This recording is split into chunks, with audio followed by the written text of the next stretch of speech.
Switching commencing. Stand by. Hi guys, today I'm going to show you my favorite hamburger bun recipe from the bread machine. This is probably the best bread recipe I've had so far since owning this machine, and it's been about probably 5 or 6 years. This is a machine I bought at Walmart for about $50 or $60. But again, this is my favorite recipe, and it's really useful. You can do hamburger buns, you can do dinner rolls, you could add garlic on top of those dinner rolls. It's very, very flexible. So these are my overall ingredients. You're going to need sugar. I'll go over the details later. Sugar, salt, vegetable oil, eggs, flour, and yeast. Very, very simple. So first we're going to proof the yeast, because yeast can go bad, so you always want to make sure that your yeast is still good. Alright, this is one package of the active dry yeast. Really easy, you don't need to measure it. I'm going to add a whole package in the pan.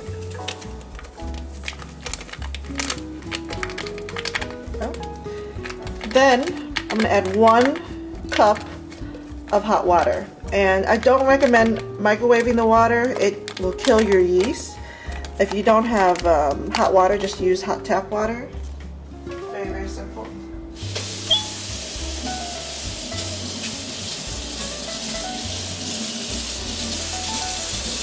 While I'm waiting for the water to heat up on my faucet, I'm also going to add 1 tablespoon of sugar. It doesn't have to be exact, but this is what your yeast is going to eat up to show you that it's still good.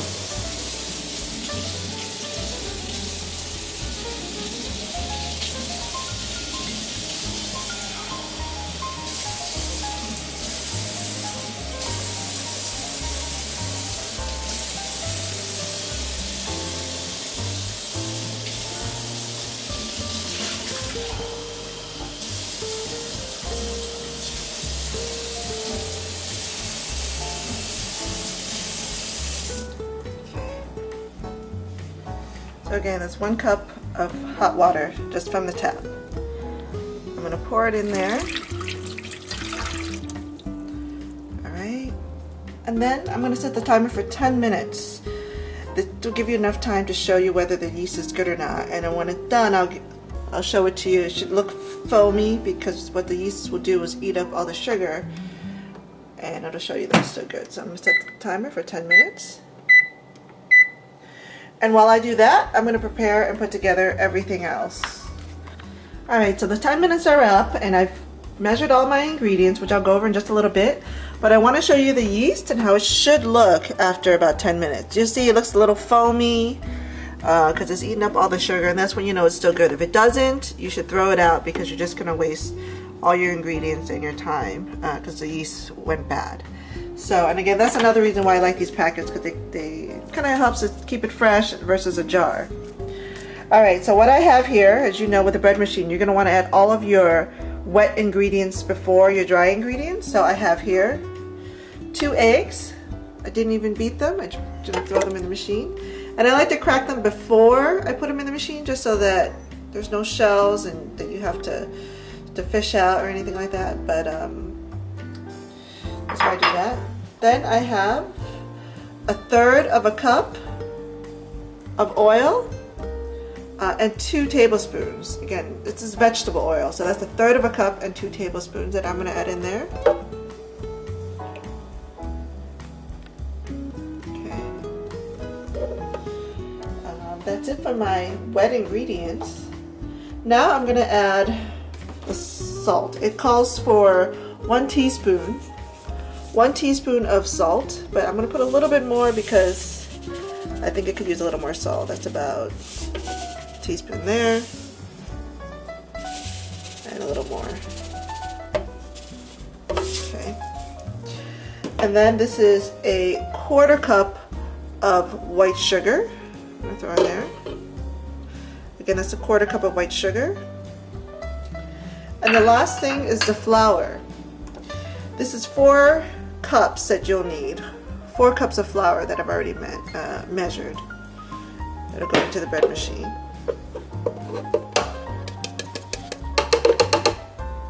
1 cup, and this is 3 cups. And this will pretty much fill up your machine.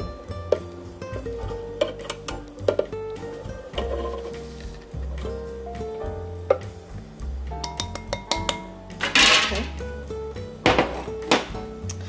Alright, and that's it. I'm going to close the machine. Let's plug it in here. And then I'm going to set it on the dough setting, number 9 and 2 pounds, because this is the biggest, the most flour you can really set on this machine.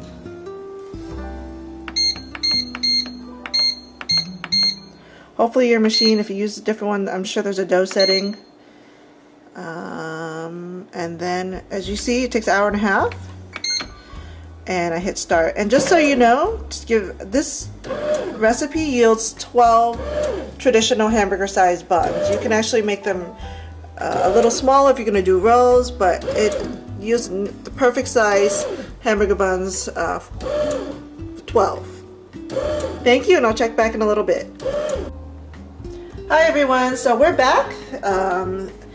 It's been in the machine for an hour and a half. The timer just went off, and as you can see, it's very full. I'm going to lift this, and it's even stuck to the top, but the dough is done. Oops, look at that. Look how full that is. Now your dough's ready. I'm going to carefully take this out because it's so full. Here's the handle. Make things a lot easier. And you'll see next to the machine I have a piece of parchment paper, and it's slightly floured. I like to work on parchment paper because it doesn't stick, it's a clean surface. Oops. Makes life a lot easier. And then I eventually bake on it so I don't waste it. Let me just set this machine aside.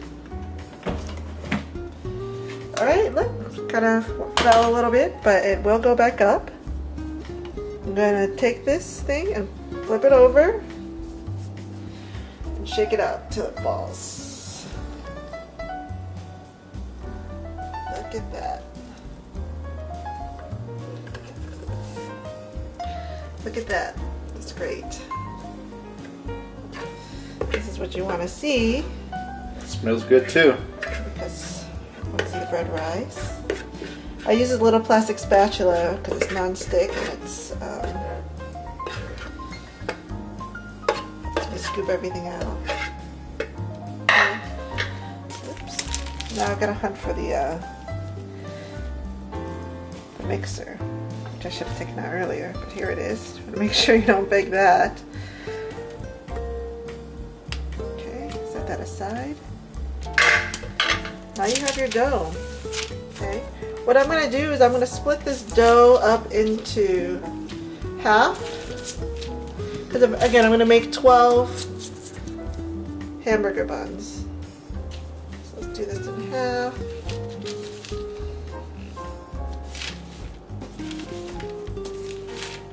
Set that up. Set one aside. Okay. Then I'm going to do this in thirds. Marking it's kind of nice because it helps guide you, make your buns even. Okay, and then I'm going to do these thirds in half.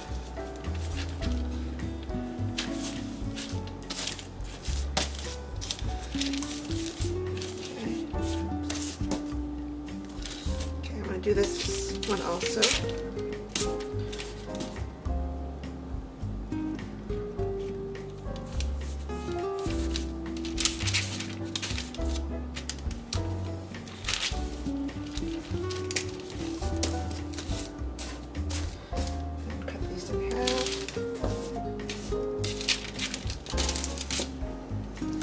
Some of them will be a little bit bigger than the others, and you can either even them out, or you can use them, keep some big for some people that like more bread, but evening them out is a little bit better just so that your buns also cook a little more evenly.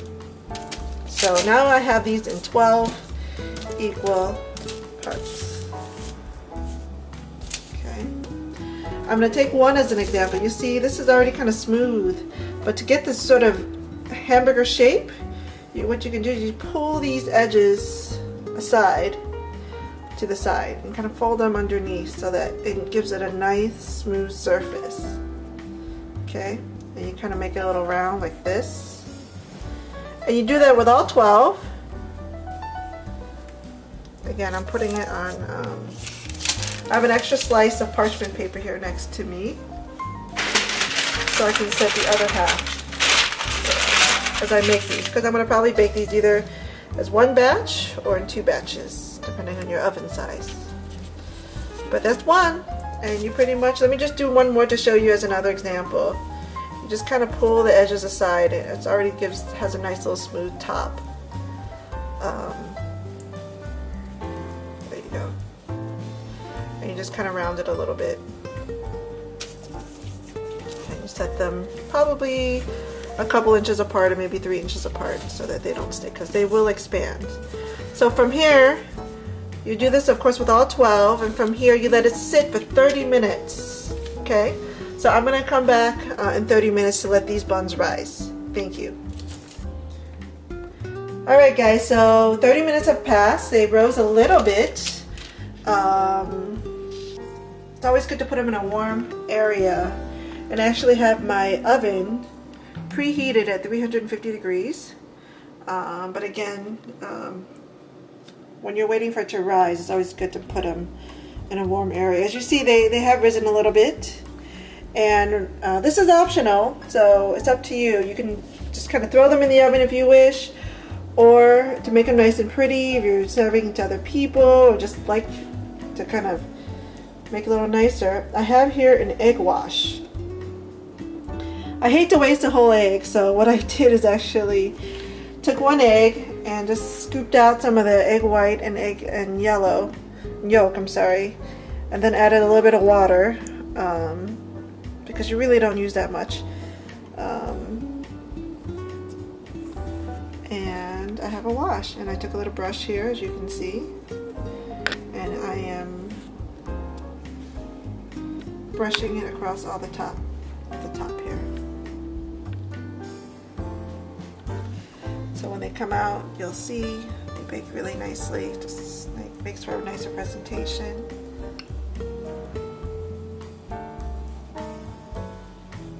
Okay.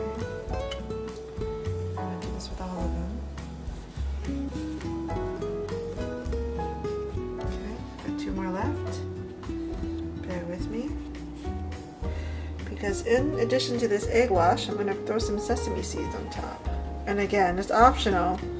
Both the wash and the sesame seeds are optional, but it gives it a nice little professional touch, if you want to call it that. But these will come out nice, and this is almost foolproof. These are some white sesame seeds. I'm going to pour a little bit out.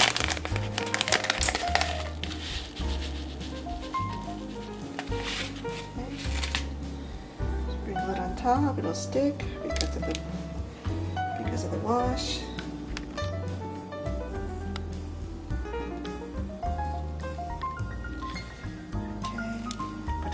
As much as you want, or not at all if you don't like sesame seeds. But this will come out nicely. Okay. And I grabbed a pan here. This is a pizza pan, but you can really use anything. It comes right in the oven. I'm just going to slide it like this, really fast. I don't know, it's reaching the edge a little bit, but it should be fine. And again, 350 degrees. Toss that in the oven. Okay, close that, and it's going to sit in there for about 10 minutes until brown. There you go, and I'll come back in 10 minutes to show you how they look. Alright, hi guys, so my timer went off. It cooks again anywhere from 10 to 15 minutes at 350 degrees. You could probably go up a little bit to 375, but depending on your oven, 350 works for mine. So I'm going to take them out so you can see the results. Look at that. Nice and brown on top. They could have probably gone in for another minute or 2, maybe even a little flatter, but these are nice homemade hamburger buns. Hope you guys enjoyed it. As you can see, I'm already cooking what I'm gonna put into these buns here on my left side while the other one bakes. Thank you guys for watching. Just one last shot, guys. This is what I did with the hamburger buns that I just made. I just pan fried some onions, that tomato, that egg that was left over from the egg wash. I pan fried it, and I put some chicken meatballs in there. So you can do all sorts of things with these hamburger buns. It doesn't have to be your traditional burger. But like I said, you can stuff them before you bake them and have little pockets. It's really, really versatile, this recipe. Hope you guys enjoyed it.